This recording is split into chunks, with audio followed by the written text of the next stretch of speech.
is coming in just a moment. Meanwhile, the Heat force a Game 7 in the Eastern Conference. That's Sunday night. Jimmy Butler in Games 3, 4, and 5, averaging 9 points a game. Something special was required, Herculean even, and put the team on his back, though. Butler was ready to deliver in a big moment with 47. Eric Spoelstra on his Stars performance. We're facing a very good team. So our guys just embrace that kind of challenge and the competition that we're faced with, and then their defense, is so strong that sometimes you just need your great player, to make plays. It wasn't a matter of schematics or things like that. Jimmy just brought his competitive will tonight, and it was a will that would not let us lose.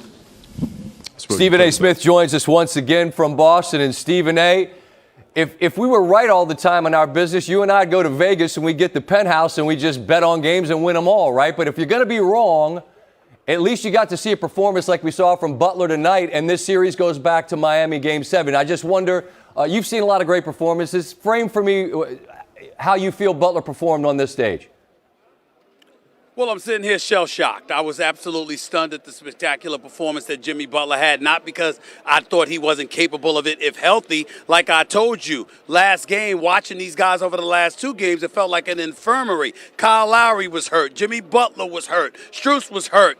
Everywhere you looked, Oladipo was the only one that looked relatively healthy. He only had 3 points last game. You watch these guys get off the team bus. You watch these guys walk into the locker room following their Game 5 loss. They looked like they could barely walk. That's why I thought it was all but a guarantee that Boston would close them out. But somehow, some way, the medical staff of the Miami Heat looked like they deserved the MVP outside of Jimmy Butler because he was absolutely spectacular and unstoppable. He was a man amongst boys. There's no doubt about that. But let's be honest. Yep. On our worst day, we cannot assume that Jaylen Brown and Jason Tatum would spend the first 11 minutes of a fourth quarter taking one shot. Yep. One. Jaylen Brown scored 2 points in the entire second half. On his worst day, nobody would have ever predicted that. And so when you look at it from that perspective, the level of inefficiency, the lack of aggression, the inability to get off in any way, shape, form, or fashion is not something you anticipated would happen. Jimmy Butler dropping 47, that is the story, and it deserves to be the story.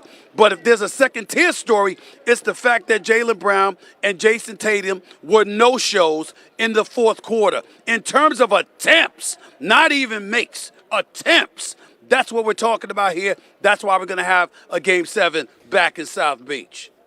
Yeah, Stephen A., old guys like you and me remember, the Fred Sanford walk, right? Like, literally, they got off the bus. I saw Kyle Lowry, and he's walking like Fred G. Sanford, and then they found something. And it was remarkable because we had P.J. Tucker on earlier, and no one doubts the greatness of this team if they're right, but they didn't look right in Games 4 and 5. So right.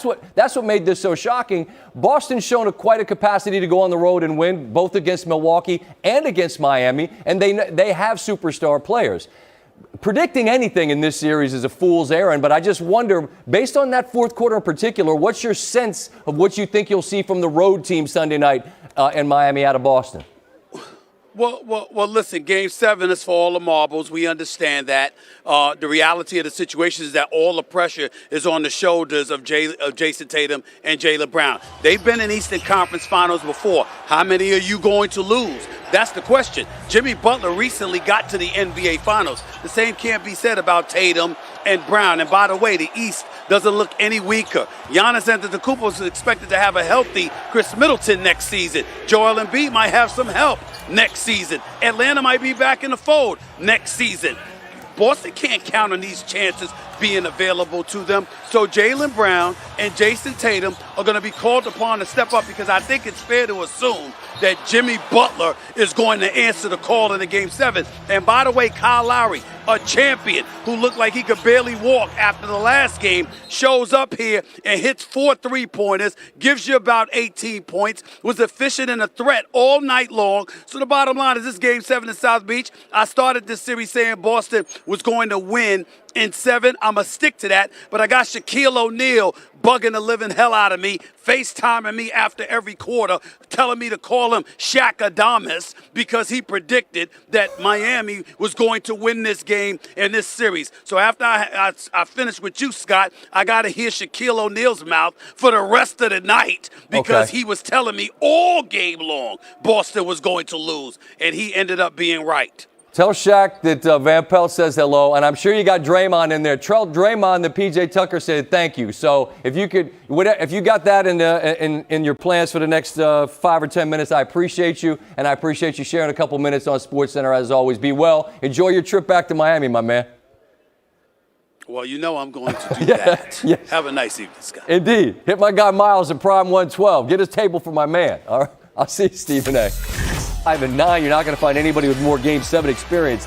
They have both the most wins and the best winning percentage among teams to play Game 7s. Tim Legler is with us. And Tim, man, we've been complaining. Let's be honest. The playoffs haven't been awesome. This game was fantastic. All you want is great players to play great. Butler did. Turning point in the fourth. What do you got for me? Yeah, this is the single greatest individual performance we've seen in the postseason. What you saw tonight out of Jimmy Butler, the circumstances, the way he played coming off that game. Postseason. Absolutely. Right. Within this postseason, without question. And this is, to me, by far the biggest possession of the game. This is after the Celtics had hit a couple of threes. You know, this is what Boston is trying to accomplish. And at all costs, they want to keep this guy right here, Marcus Smart, right? Defensive player of the year. You want to keep him on Butler. So what they're trying to do is these hard shows and have Marcus Smart get back to him. So you're going to see Strus come up here and set the screen and then peel out. And what Boston is trying to do, you've got the initial defender, you got the second defender. They want White to show, and then he's going to run out, hoping that Jimmy Butler doesn't turn the corner with a hard line drive, because if he does, you can see Marcus Smart is out of position to track this down. So he's behind the play the entire time. And then the guy that it puts pressure on is Al Horford. He's standing here watching it, but Butler gets past him so quickly that Horford can't react. This is just a great read by Butler, and it's a blown coverage by Boston because of a bad angle by Marcus Smart. That's the biggest possession of the game. And then on the other end, here's what they started doing to Jason Tatum in the fourth quarter. They just aren't going to allow him to operate one-on-one. He gets the matchup he wants. This is the guy he wants to play against, but he's not just playing against him. You got 4 defenders back there on the back line waiting. As he starts to go, Scott, watch the way they collapse on Tatum, forced to kick out 3. You get the miss. That's how they played Tatum the entire fourth quarter. And Tucker comes up with a big rebound, some big steals. And Tim, I'm gonna call it 20 real quick, because we got PJ Tucker with us right now live. We will come back to this, and I welcome PJ Tucker back to the program.